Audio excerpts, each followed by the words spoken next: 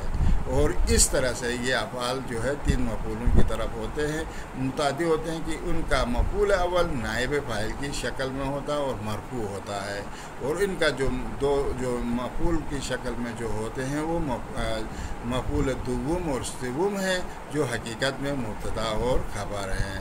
جیسے انبئت زیدن فاضلا، دیکھو اس مثال میں انبئت میں تو کیا ہے؟ یہ انبئ کا نائب فاعل ہے، یعنی مجھے خبر دی گئی